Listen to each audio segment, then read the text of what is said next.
Bem, pessoal, já estamos de volta. Vamos continuar a analisar o nosso sistema jurídico tributário. Depois de termos analisado o conceito de tributo, vamos agora tratar da natureza jurídica do tributo.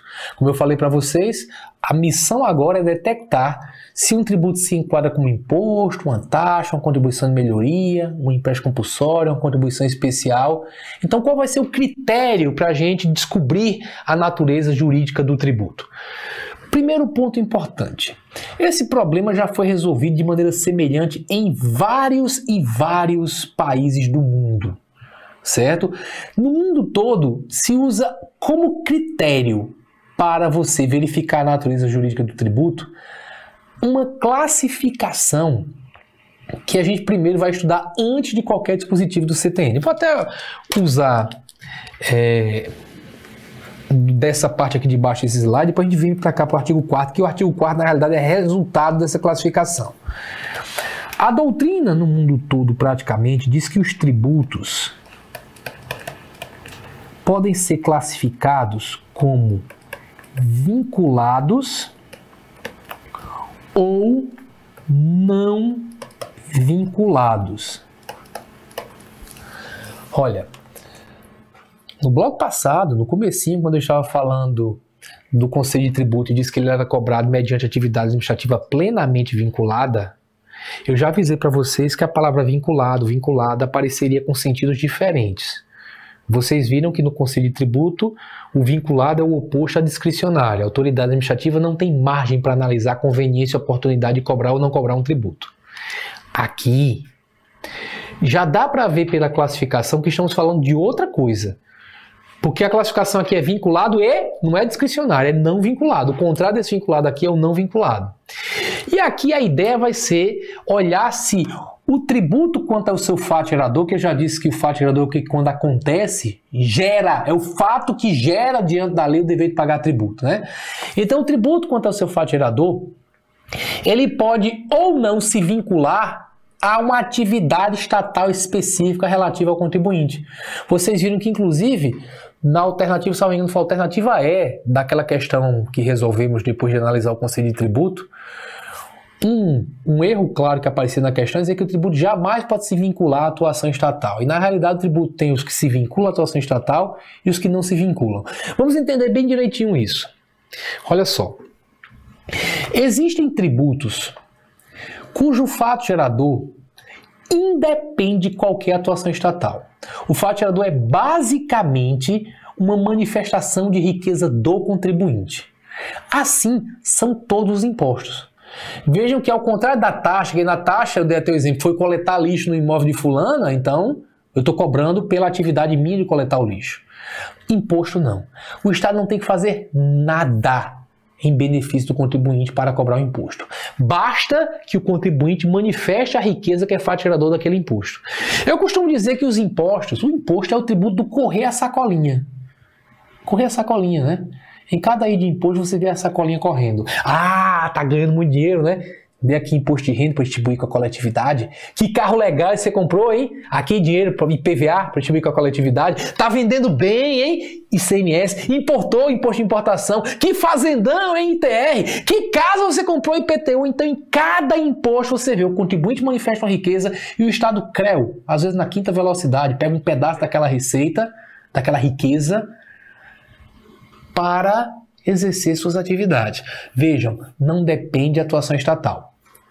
Você certamente já viu, por exemplo, em debate político, candidato ser perguntado de uma coisa do seguinte tipo, dizer assim, olha, as ruas da cidade estão esburacadas.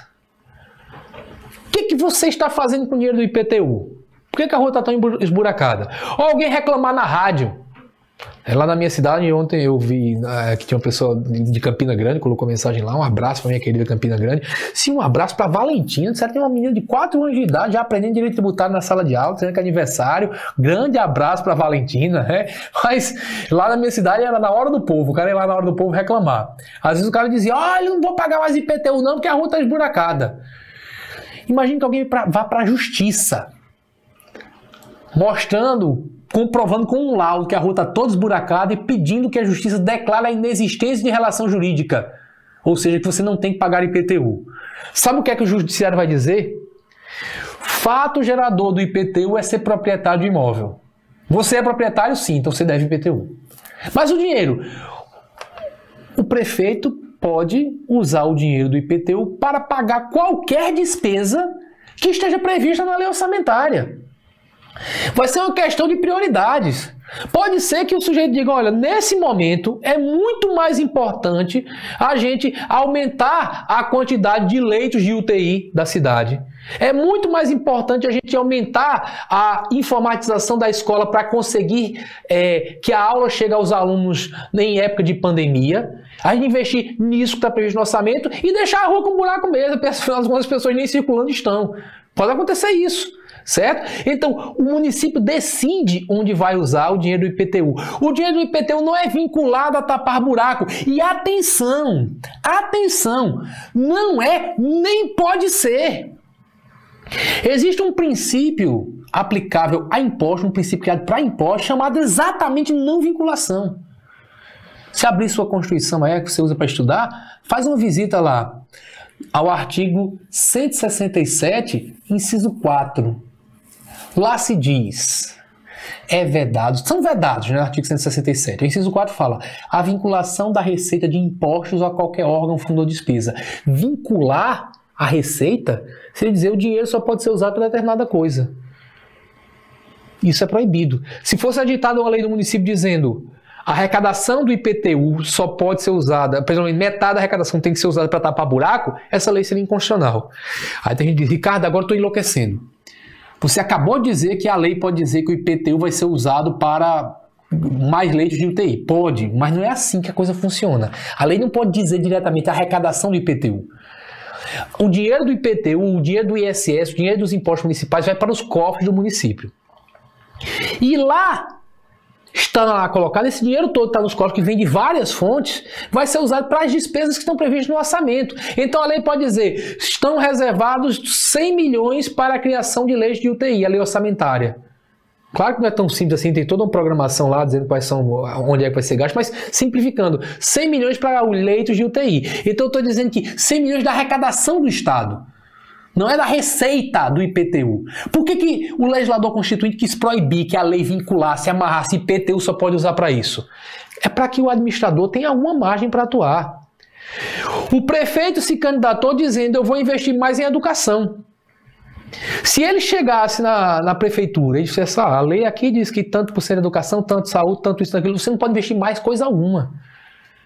Então você tem um mínimo de gasto com despesa em algumas áreas, com educação, com saúde, mas você tem uma liberdade para mexer com as receitas dos impostos, desde que cumpra esse mínimo. Então a ideia é, a receita de imposto não pode ser vinculada a uma despesa. Então não é obrigatório usar o IPTU nessas finalidades. E aí eu já estou falando até do terceiro sentido da palavra vinculado, mas depois eu vou fazer uma diferenciação mais clara. Nesse momento eu só quero que vocês percebam que a lei, quando cria um tributo, define seu fato gerador. Quando esse tributo é um imposto, esse fato gerador definido não depende de nenhuma atuação estatal específica relativa ao contribuinte. É um fato do contribuinte. O contribuinte é que faz algo. Quando você quer dizer que o fato gerador do imposto aconteceu, você diz, monta uma frase e o sujeito da frase vai ser o contribuinte. Você vai dizer, por exemplo, o Marcos Loureiro, que acha que casou, o Marcos Loureiro, ele é proprietário de imóvel no município de Salvador, por exemplo. Então vejam, o sujeito da frase da língua portuguesa é ele praticou o fato gerador do tributo, foi ele que fez algo, o Estado cobrou por este algo. O André Pedro do Recife, né? O André Pedro, recebeu pagamentos da Petrobras, recebeu rendimentos. Ele praticou o fato gerador do imposto de renda. Então o contribuinte manifesta uma riqueza, ele pratica o fato gerador e é cobrado. Esse é o tributo não vinculado. Não depende de atuação estatal específica relativa ao contribuinte. Inclusive, essa frase que eu estou citando não depende de atuação estatal específica relativa ao contribuinte. Essa frase, ela está no artigo 16 do CTN. É o conceito de imposto. Artigo 16 do CTN diz, imposto é o tributo que tem por fato gerador uma situação independente de qualquer atuação estatal específica relativa ao contribuinte. Agora, olhemos para as taxas e para as contribuições de melhoria, que nós vamos explicar mais à frente. Vamos explicar mais à frente, mas já dá para ter uma noção. Taxa, como eu falei, é sempre taxa de alguma coisa. O Estado faz algo. Ou ele presta um serviço, que nós vamos ver que esse serviço específico de visita tem vários requisitos, mas ou presta um serviço, como coletar o lixo, ou exerce o poder de polícia, como, por exemplo, ali aplicar uma prova para fiscalizar se você tem condições de dirigir um veículo, para dar carteira de motorista. Você paga uma taxa para isso. E o Estado faz algo para você. Então, o fato gerador é um fato do Estado, não é um fato do contribuinte. Se você montar uma frase dizendo que o fato gerador aconteceu, o sujeito dessa frase vai ser o Estado, não vai ser o contribuinte. Então, por exemplo, Fábio Melo, aí de Brejão, também Pernambuco. Então, se eu disser, o município de Brejão coletou lixo na casa de Fábio Melo. Então, aconteceu o fato gerador da taxa domiciliar de lixo. Certo? Então, o que é que aconteceu nesse caso? O sujeito da frase, quem fez algo, foi o Estado, o poder público, não o município. Certo? O município de Santa Maria fiscalizou os anúncios que Renan Menezes quis fazer no seu estabelecimento comercial para autorizar ou não aqueles anúncios. Isso é fato gerador do poder de polícia, pode cobrar taxa por isso. Ou então fiscalizou se o estabelecimento que o Renan quer criar cumpre os requisitos legais para conceder ou não um alvará. Então o município fez algo. Então vejam, quando você paga por algo que o Estado vai fazer, quando é uma contrapartida, ou usando a terminologia muito comum em prova, quando é uma contraprestação, o tributo é vinculado. Vejam, ele se vincula àquela prestação. Então há uma contraprestação, certo? Então esse tributo é um tributo definido como um tributo vinculado. Contribuição de melhoria também é assim. Porque a contribuição de melhoria decorre de obra pública. É quando você tem um imóvel, o poder público faz uma obra e essa obra já é a valorização do seu imóvel. Novamente, foi o poder público que fez algo e você vai pagar por conta desse algo. Que legal, que verdadeiro painel que a gente tem aqui por todo o país, né? Andando por todas as regiões. Caruaru, aqui também em Pernambuco, Guilherme presente, muito obrigado. Thaís Silva, de Curitiba, Miracema, no Tocantins, também, muito bom. Ok? O Venâncio pede que eu comente sobre a súmula 57 de imunidade livres eletrônicos. É um tema que está bem à frente, né? A gente teria que sair muito dessa aula, mas eu acho que tem até, recentemente, eu coloquei na internet, nas minhas redes sociais, um comentário sobre essa súmula vinculante, mas aqui vamos dar continuidade, que a gente está bem no começo do curso, até chegar lá na parte de livros, jornais e periódicos, que a gente vai tratando das imunidades, né? Eu acho que daqui a umas 3, 4 aulas a gente está falando disso. Mas vamos lá. Tributo vinculado. O fato gerador, usando a terminologia, que é uma terminologia que de vez em quando cai em prova, tem até uma questão que usa essa terminologia. O fato gerador do tributo não vinculado é um fato do contribuinte. O contribuinte faz algo. Receber rendimento, ser proprietário de imóvel, vender mercadorias, importar, exportar. Tributo não vinculado, não se vincula à atuação estatal. Já o tributo vinculado, ele depende da atuação estatal. O fato gerador é um fato do Estado. O Estado faz algo e cobra por este algo. Inclusive, antes de analisarmos o artigo 4º, vejam como o CESP cobrou isso. Nessa questão, olha só. No que se refere à teoria do tributo e das espécies tributárias, julga o item seguinte. Imposto à espécie tributária caracterizada por indicar fato ou situação fática relativa ao próprio contribuinte no aspecto material de sua hipótese de incidência. Não se preocupem com essa terminologia técnica aí, aspecto material de sua hipótese de incidência, a gente vai analisar isso quando estiver tratando do fato gerador, mas a ideia aqui, aspecto material de sua hipótese de incidência é o fato gerador. O que é que tem que acontecer no mundo para o tributo ser devido? O fato que é indicado lá é um fato do contribuinte, situação fática relativa ao próprio contribuinte, o contribuinte receber renda, o contribuinte ser proprietário, como nós falamos, ok? Então, na realidade, o que a gente tem aqui é uma assertiva correta, né? Correta, porque definiu corretamente um tributo que é um tributo não vinculado. A Joana Dark fala que é de Boa Vista, Roraima, estado esquecido do país, fronteiriço. Eu lembro sempre de Roraima porque o pessoal fazia muito aquela piada sacana, né? Quando a pessoa passava com concurso da Receita Federal, dizia assim, você vai ficar lotado em Pacaraima, longe de Pacaraima, que é na divisa lá com a Venezuela, né? Então, tem até grandes amigos, né, que vieram lá trabalhar trabalharam lá em Pacaraima, principalmente em Pacaraima, porque muita gente na Receita tem a lotação inicial lá, Barra da Estiva, Bahia, muito bom, Dianópolis também em Tocantins, Goiânia, Ceabra na Bahia, Rio de Janeiro, terra do meu Mengão, Mogi Guaçu, São Paulo, Fortaleza, Natal, que legal, legal meu. São Luís do Maranhão, Venâncio está em situação parecida com a que nós vamos entrar amanhã, né? Aqui no Recife a gente vai entrar em lockdown também. Mas vamos lá. Voltando para o artigo 4º, caminhando para o artigo 4º, esse artigo 4º se inspira no que nós acabamos de falar. Se você entendeu bem essa classificação, tributos vinculados e tributos não vinculados, você vai entender com precisão o que diz o artigo 4º. A natureza jurídica específica do tributo é determinada. Determinar a natureza jurídica específica do tributo é dizer qual é o tributo, ok? É determinada pelo fato gerador da respectiva obrigação, sendo irrelevante para qualificá-la. Então, o que é que determina o fato gerador? Vejam, e aqui eu peço uma atenção muito grande, porque isso sempre dá problema. Olha, o que eu vou explicar agora, para que você entenda bem, é necessário que você tenha sempre em mente, e isso vai ter que nortear a sua cabeça sempre quando estiver estudando o Código Tributário Nacional. Tenha sempre em mente que o CTN é de 1966. E muita coisa, claro, de lá para cá mudou. Então, quando o CTN foi feito, a teoria que era dominante era que só existiam 3 espécies tributárias. 3 espécies: impostos, taxas e contribuições de melhoria. Inclusive, você quer aferir isso, que o CTN adota a teoria da tripartição, basta olhar para o artigo 5º do CTN. O artigo 5º diz: os tributos são impostos, taxas e contribuições de melhoria. Ponto. Só esses. Certo? Hoje, como nós vamos detalhar, a teoria aplicável é da pentapartição. Mas quando o CTN foi feito, só 3 tributos. Então a gente só tinha imposto, cujo fato gerador não depende de atuação estatal específica relativa ao contribuinte. Taxa, cujo fato gerador ou é exercício do poder de polícia ou prestação de serviço público. E contribuição de melhoria, cujo fato gerador é só um: valorização imobiliária decorrente de obra pública. Ponto. Atenção. Se a gente disser, como o CTN diz, que os tributos só são esses 3, vale essa premissa, e a gente só tem esses 3, para dizer qual é a natureza jurídica de qualquer tributo, basta olhar para o fato gerador. Você olha para o fato gerador, depende de atuação estatal? Não, não depende, é só manifestação de riqueza do contribuinte. Esse tributo é o imposto. Não tem risco de ser outra coisa, é imposto. Depende de atuação estatal?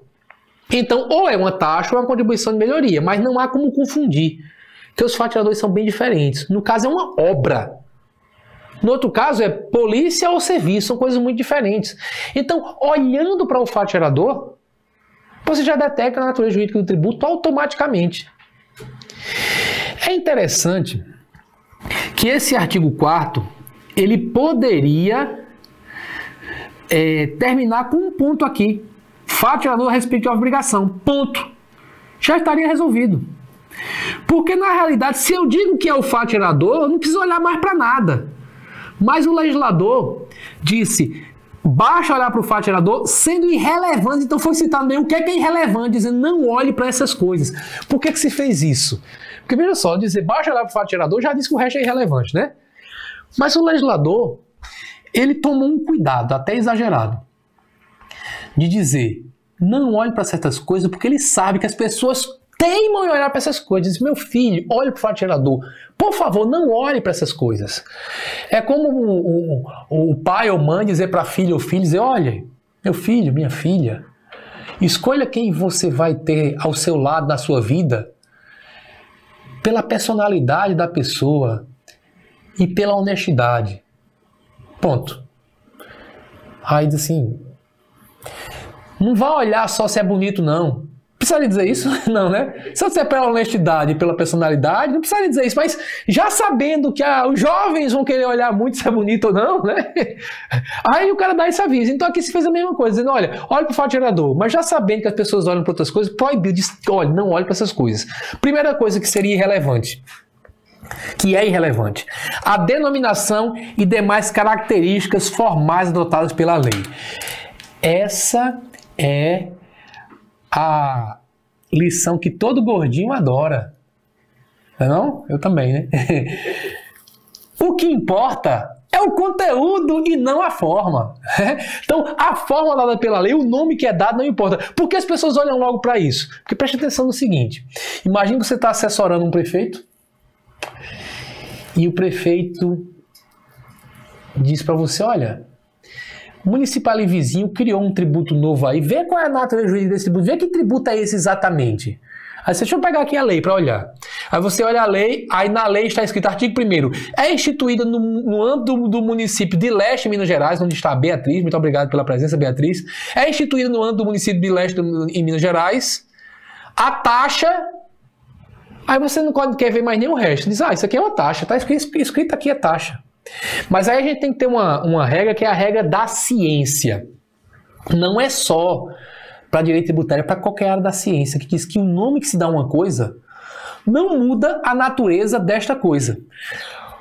O Jaime disse que é de Campina Grande, Alto Branco, é meu vizinho. Eu moro no Alto Branco, em Campina Grande. Eu moro em Recife, mas minha família toda no Alto Branco, lá em Campina Grande. Eu era do Zepa, lá em Campina Grande, eu morava no Zepa, como fiz até na entrevista, mas hoje minha família mora lá no Alto Branco, bem pertinho aí de onde mora o Jaime, no mesmo bairro, né? Então, somos quase vizinhos, né? Então vamos voltar. Até aqui falando do Alto Branco, me perdi um pouco na explicação, mas vamos lá. O município de Leste criou uma taxa, pelo menos está escrito que é taxa. O assessor disse é uma taxa porque o nome está lá escrito. Só que às vezes não é taxa.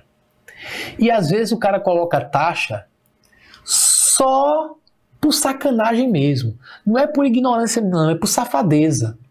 Porque às vezes, por exemplo, imaginem que o prefeito lá de Leste, querendo arrecadar, chegou para a assessoria e disse, olha, vamos criar aqui um IPVA municipal.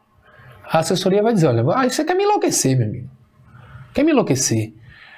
IPVA é estadual. O município não pode criar IPVA. Não pode criar IPVA estadual. Se criar isso tudo, rapidamente a justiça diz que é inconstitucional. Aí o prefeito diz, mas que tributo a gente pode criar? Olha, taxa a gente pode. Então cria uma taxa aí sobre os veículos. Taxa sobre os veículos? Sei. Aí a assessoria supõe, bola lá um projeto de lei. Aí o projeto de lei é instituída no município de Leste a taxa veicular. Assim, taxa veicular. Artigo 2º. A taxa veicular tem como fato gerador a propriedade de veículo automotor licenciado no município de Leste. Espera aí. Fato gerador é ser proprietário de veículo? Ou seja, ser proprietário de veículo é uma situação que independe de qualquer atuação estatal específica relativa ao contribuinte. É uma manifestação de riqueza do contribuinte. Tributo cujo fato gerador não depende de atuação estatal específica relativa ao contribuinte é imposto. Então não adianta botar na lei que é taxa, é imposto. O nome que se dá uma coisa não muda a natureza da coisa. Tem um caso curioso, comigo atuando no Ministério Público, que uma prefeitura no interior de Pernambuco, um município no interior de Pernambuco, criou uma verba a mais para pagar os vereadores, né? O vereador só pode receber no máximo um percentual do que ganha o deputado estadual, percentual que varia de acordo com a população do município, e o município já estava pagando o máximo, aí criou outra verba lá para somar, colocando lá como uma verba adicional de alguma coisa, deram um nome lá qualquer. E quando chegou no Tribunal de Contas, o processo veio para mim para dar um parecer, para que eu desse um parecer sobre o assunto. E o vereador recebe subsídio, né? Que a Constituição diz que é uma parcela única. Aí perguntando, isso aqui é um complemento de subsídio ou é outra verba, é o quê? Aí tinha lá um nome, disse, qual a natureza jurídica disso? Claro que isso era subsídio. Deram outro nome, mas era subsídio.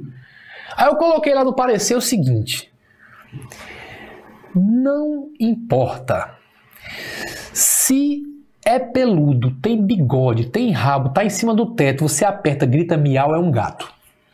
Mesmo que você o chame de jacaré, dê uma carteira de identidade com o nome jacaré e trate-o como jacaré, não deixará de ser gato. Aí, no caso do processo, o valor que está sendo pago ao vereador tem rabo de subsídio, pelo de subsídio, bigode de subsídio, e quando você aperta ele grita, subsídio! Não adianta chamá-lo de verba de representação, verba de qualquer coisa, porque o nome que se dá à coisa não muda na natureza da coisa. É a mesma coisa aqui. Se você diz que o fato gerador é propriedade de veículo automotor, é um IPVA disfarçado. Disfarçado. E, portanto, inconstitucional. inconstitucional. Então essa regra foi colocada aí para garantir que há como o poder público atuar quando desfaça um tributo de outra espécie. Então o nome que é dado não dá a natureza foi o que a Martins falou, o exemplo do gato, ele falou que eu lembrei na hora, eu vou citar o exemplo, né? Não define a natureza jurídica do tributo. Muito bem, além disso, não importa a destinação legal do produto da arrecadação. Aqui eu vou até fazer uma higiene aqui na luz, apagar tudo isso aqui, porque agora é que o bicho vai pegar. Olha só, essa frase, que para definir a natureza jurídica do tributo, isso não depende do destino da arrecadação. Isso só faz sentido combinado com o artigo que diz que os tributos são impostos, taxas e contribuições de melhoria. Porque como nós vimos para esses três, a gente não olha para onde vai o dinheiro. Só que depois de 88, tempos atuais, tempos com a Constituição atual, o Supremo passou a dizer que não há dúvida de que empréstimos compulsórios e contribuições especiais são também tributos. E não apenas são tributos, porque antes já se falava tributo, só que o pessoal dizia, empréstimo compulsório é um imposto, só que restituível. Era um jeito de você conseguir dizer, olha, o tributo só é imposto, taxa e contribuição de melhoria. Empréstimo compulsório é um tributo? Mas é um imposto, só que é restituível. Só que o Supremo passou a dizer, empréstimo compulsório e contribuições especiais são tributos separados demais. São, usando a expressão técnica, espécies tributárias autônomas, se diferenciam das outras. E aí, amigo, para você dizer que são tributos diferentes, você tem que dizer qual a diferença, então. São tributos diferentes, sim. Qual a diferença? Olha para cá. Houve, lá no passado, um empréstimo compulsório sobre a aquisição de combustíveis. À época existia um imposto sobre venda a varejo de combustível. Eu não vou citar, o imposto não existe mais não. Eu quero que vocês comparem com o que a gente hoje chama de ICMS. O imposto sobre circulação de mercadorias e prestação de alguns serviços, ele incide sobre algumas mercadorias, entre elas combustíveis. Imaginem que criassem hoje empréstimo compulsório sobre combustíveis, a gente já tem ICMS sobre combustíveis. Então você comprou o combustível no posto de gasolina. Haveria cobrança de ICMS e haveria cobrança de empréstimo compulsório. Qual o fato gerador de ambos? A venda do combustível. Como é que eu vou diferenciar? Dizer que um é um tributo e outro é outro tributo, um é imposto, outro é empréstimo compulsório? Como é que eu vou diferenciar olhando só para o fato gerador se o fato gerador é igual? Como é que você vai dizer que são tributos diferentes olhando para cá? A natureza jurídica do específico tributo é determinada pelo fato gerador. O fato gerador é igual, sendo irrelevante. Denominação e destinação legal do produto da arrecadação são irrelevantes justamente as duas únicas diferenças. As duas únicas diferenças são a denominação, porque uma é chamada de empréstimo compulsório de ICMS, e a destinação, porque uma combustível, como é imposto, o imposto nós já vimos que a arrecadação não pode ser vinculada a nenhuma despesa. E o empréstimo compulsório, como nós vamos ver, ele só pode ser usado para as despesas que justificaram a sua instituição. Tem empréstimo compulsório para enfrentar guerra, calamidade pública, para investimentos, mas só pode usar para aquelas despesas. E o empréstimo compulsório, apesar de compulsório como todo tributo, tem que ser devolvido um dia, porque é empréstimo. Então, vejam, não há como diferenciar os empréstimos compulsórios dos impostos sem olhar para o destino da arrecadação. Contribuição, a gente tem um tempinho ainda nesse bloco, vamos comparar uma contribuição. Existe na esfera federal uma contribuição social sobre o lucro líquido. Não vamos aqui trazer a legislação da CSLL, mas você dá para imaginar que o fato gerador é ter lucro, né? Quem tem lucro vai ter que pagar uma contribuição social sobre o lucro. E você imagina, mesmo sem ter lido a legislação, porque alguns já leram, mas que ter lucro é o quê? Ter mais receita do que despesa, isso é lucro. As pessoas que pagam CSLL também têm que pagar imposto de renda das pessoas jurídicas. E imposto de renda da pessoa jurídica tem como fato gerador ter renda. Se você for ler a legislação do imposto de renda das pessoas jurídicas, vai ver que renda é basicamente ter mais receitas do que despesas. O conceito de renda é muito próximo do conceito de lucro. Você só tira o que faz uma exclusão de um para o outro, faz um ajuste contábil para chegar à base de cálculo do outro. Mas, basicamente, quem paga CSLL e RPJ é quem tem mais receitas do que despesa. Ok? Então, o fato gerador é o mesmo. Quais são as únicas diferenças entre o IRPJ e a CSLL? Só tem duas. O nome e o destino da arrecadação, porque contribuição social sobre o lucro líquido é uma contribuição para custear a Seguridade Social. O dinheiro tem que ir para a Seguridade. Novamente o mesmo problema. Como é que eu vou dizer que é diferente de um imposto se as duas únicas diferenças são coisas que você tem que são irrelevantes? Isso é um problema. Esse problema tem que passar por uma solução diferente daquela do artigo 4º do CTN. E essa solução a gente comenta já no próximo bloco. Até daqui a pouquinho.